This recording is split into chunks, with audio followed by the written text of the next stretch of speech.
Hello and welcome to Read Aloud 3, where it's you, me, and the Trinity. And we are reading in the second book of Kings, and we're on chapter 3 this evening here in Seattle.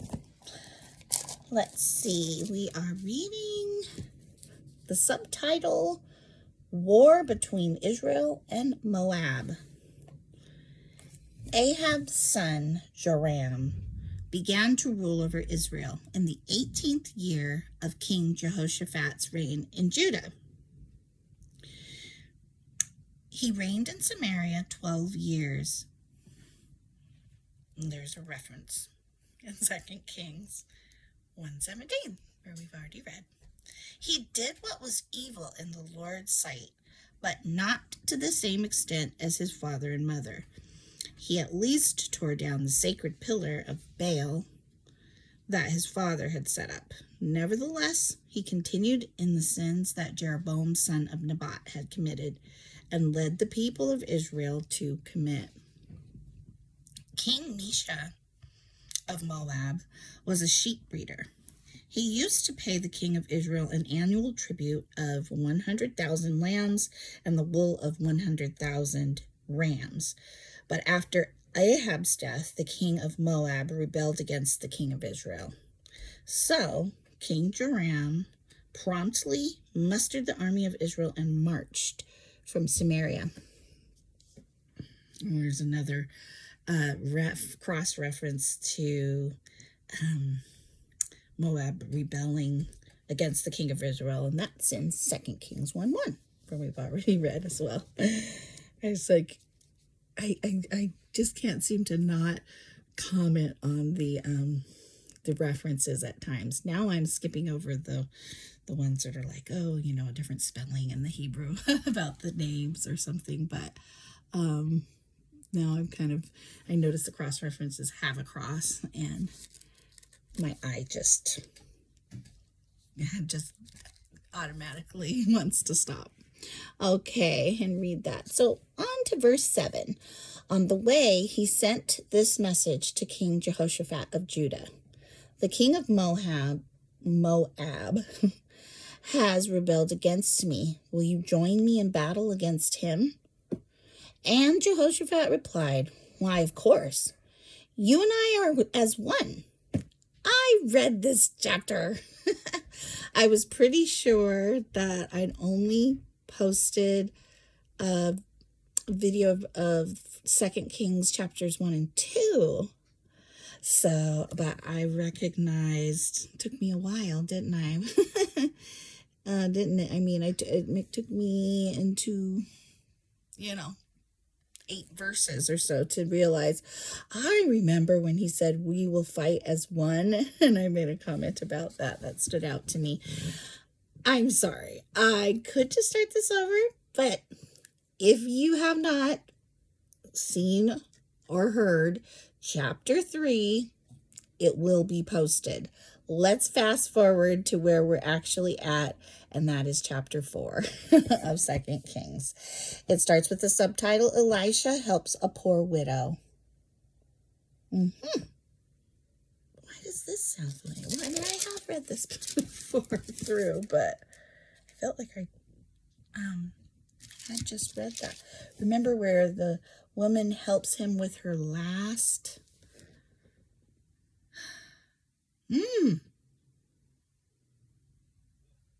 But this is different, I believe.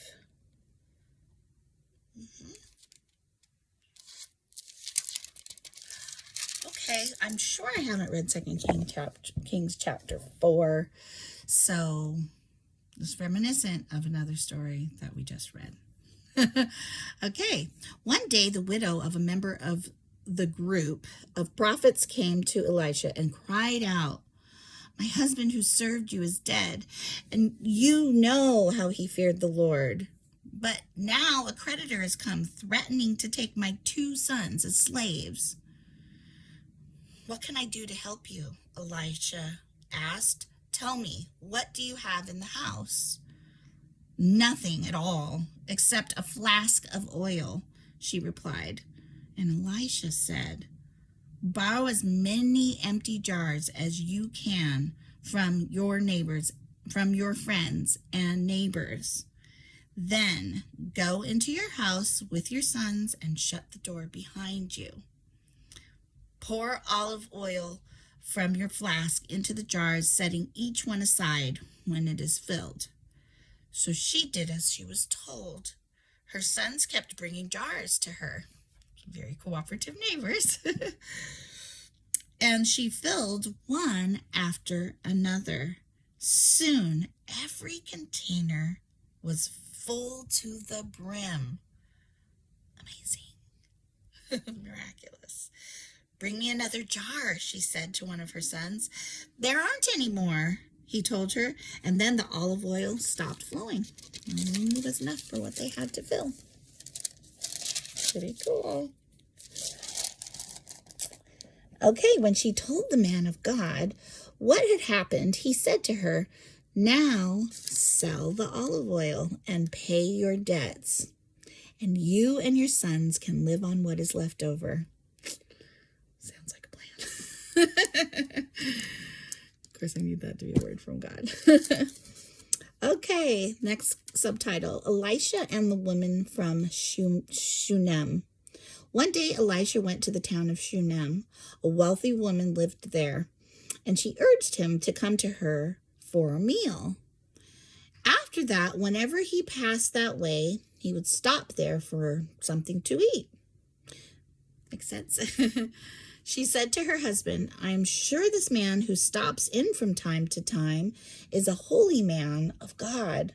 Let's build a small room for him on the roof and furnish it with a bed, a table, a chair, and a lamp. Then he will have a place to stay whenever he comes by." I love that. It's so thoughtful. He doesn't have to then keep, asking. I mean, it sounds like she kind of, what does it say? She says she's a wealthy woman, and she urged him to come. And after that, he would stop there. Yeah.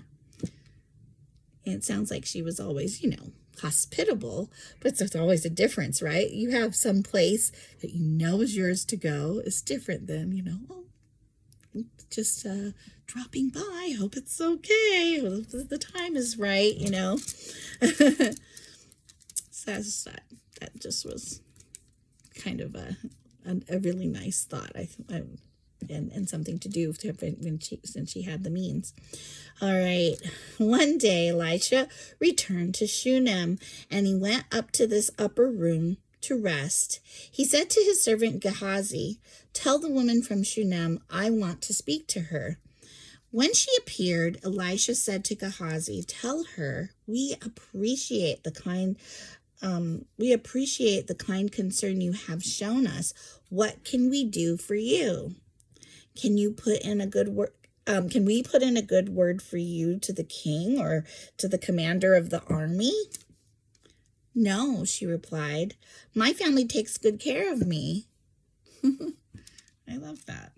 So it's just such a nice example. I think there's parts in the Bible where it's like, don't just do good to those who can return the favor.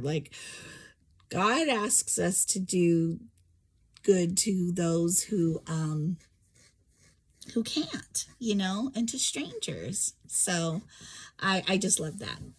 Okay, I'm gonna keep reading. My daughter's calling. I want to answer the phone, but I'm gonna finish.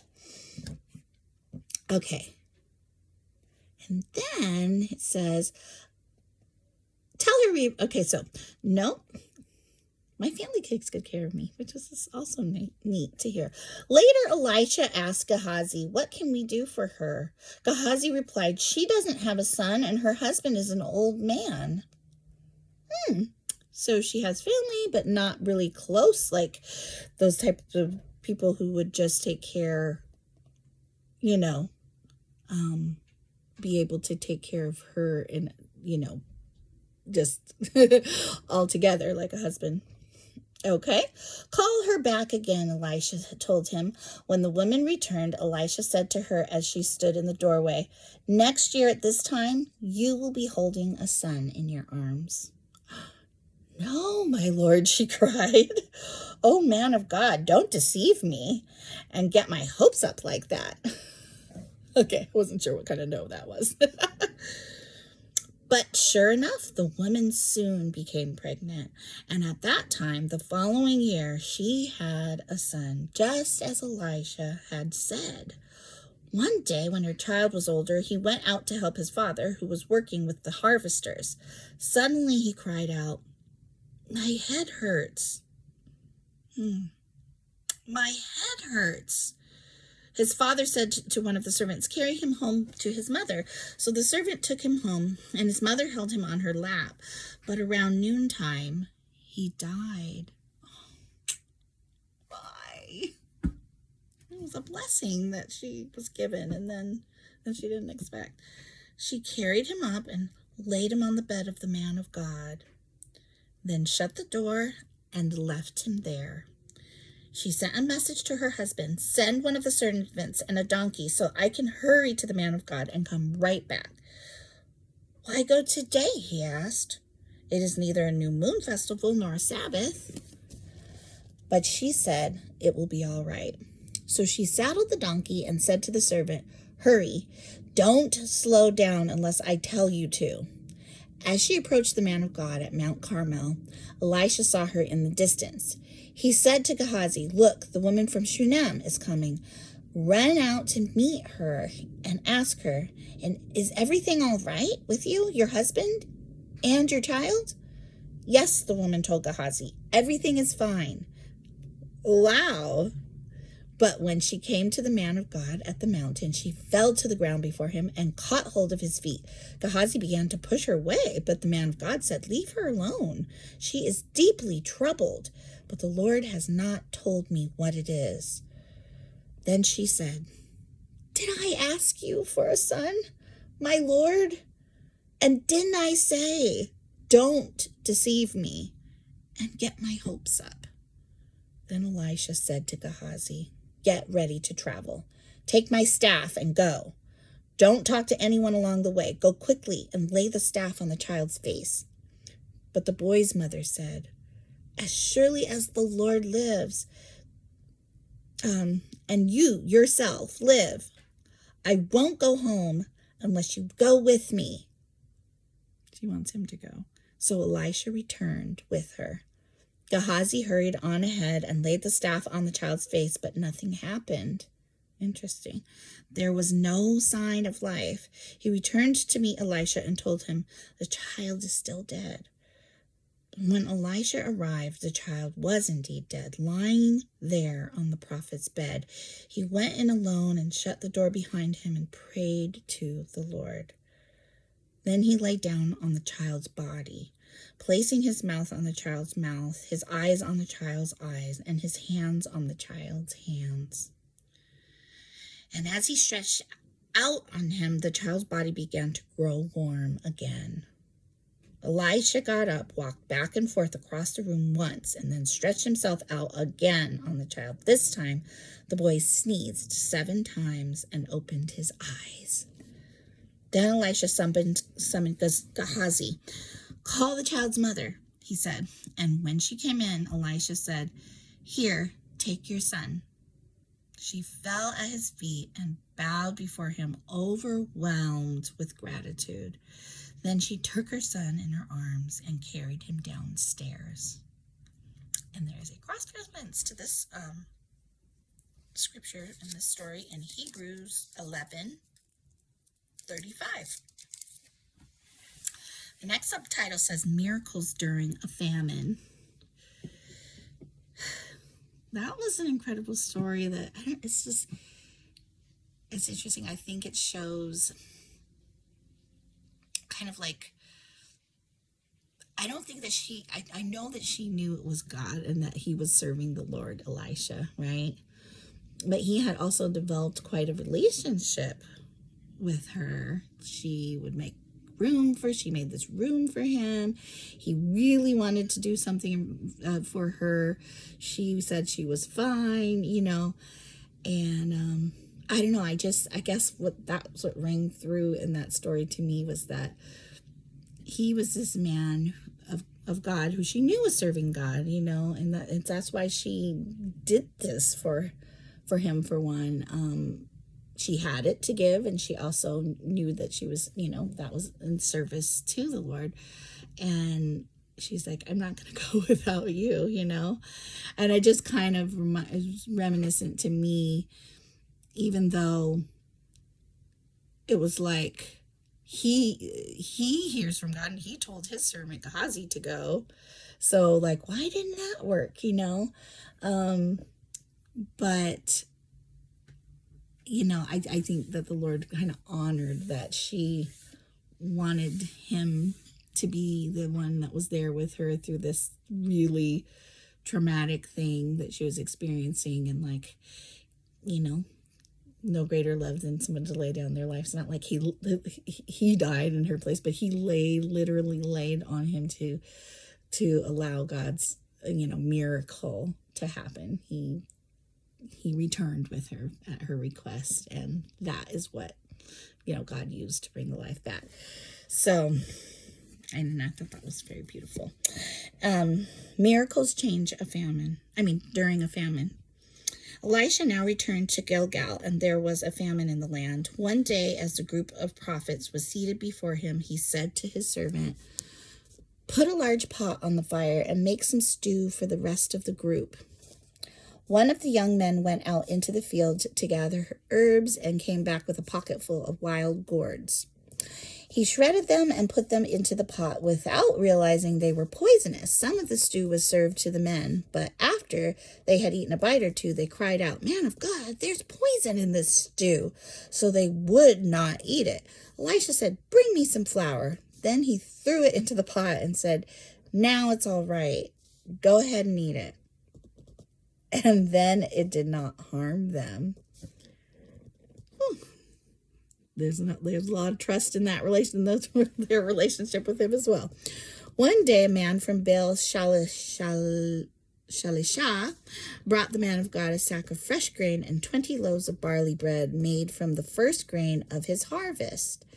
Elisha said, "Give it to the people so they can eat." "What?" his servant exclaimed. "Feed 100 people with only this?" But Elisha repeated, "Give it to the people so they can eat. For this is what the Lord says, everyone will eat, and there will be even some left over." And when they gave it to the people, there was plenty for all, and some left over, just as the Lord had promised. All right. Just showing, like it says, miracles during a famine, which is a wonderful thing to experience. Have you experienced a miracle during a famine? I believe I have. And sometimes it's not a big one. Just like, these ones. This was a big one. Feed 100 people. Yeah.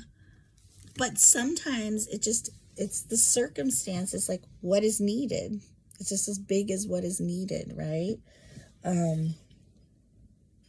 Yeah. And it's always abundant, sometimes there's some left over. Sometimes there's not. Like with the manna, you just eat what you need for the day. But it just shows that, it's not what you have that you're counting on. It's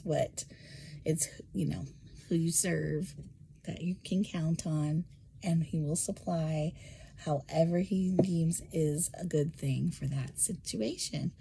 And that is really, it's really good to hear in the Bible and to know that God is the same yesterday, today, and forever. Yep. So I'm really glad that we're reading together. I'm sorry there was a little bit of confusion where we were starting and had left off, but I hope that you can get back on track with me and that we will start again tomorrow together on chapter 5 of 2 Kings. Have a good evening.